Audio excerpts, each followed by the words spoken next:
అభివృద్ధికి ఆమడ దూరంగా ఉన్న వైఎస్ఆర్సీపీ నాయకులు ఇవాళ అనేక మాటలు మాట్లాడుతూ ఉన్నారు.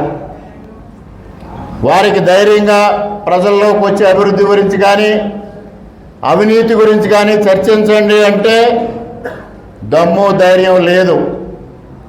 ఇవాళ 4 గోడల మధ్య కూర్చొని సోలో వీడియోలు చూసుకుని అక్కడ మావిగన్ పిచ్చోడు ఒక ఆయన ఉన్నాడు.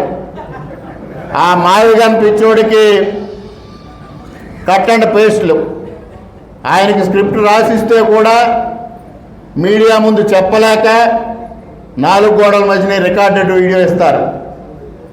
చెట్టు ఒకటైతే విత్తు ఒకటి అవుతుందా అన్నట్టు birds of the same feather, ఒకే గూటి పక్షులు.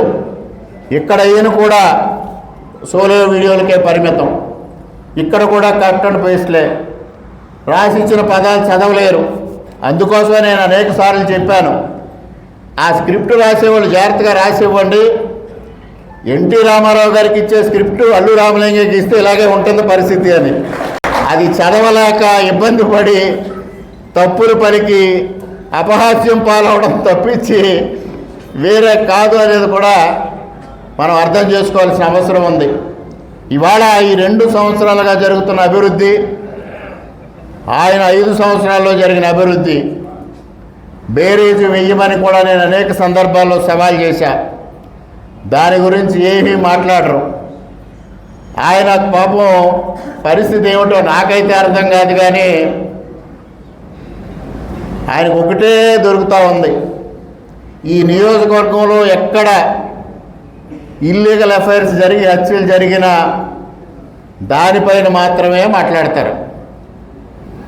మీ అందరూ లేడీస్ టైలర్ సినిమా ఎంతమంది చూశారో నాకు ఇందులో తెలియదు, కానీ అందులో కళ్ళు చిదంబరం క్యారెక్టర్ ఒకటి ఉంటుంది.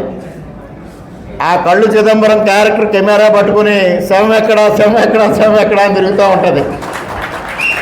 అదేవిధంగా ఈయన ఆ శవాల దగ్గరికి, అత్యాచారాలు ఇల్లీగల్ అఫైర్స్ జరిగిన దగ్గరికి తప్ప అభివృద్ధి కార్యక్రమాల దగ్గరికి కానీ ఎక్కడికి ఆయన మాట్లాడే ప్రసక్తే లేదు.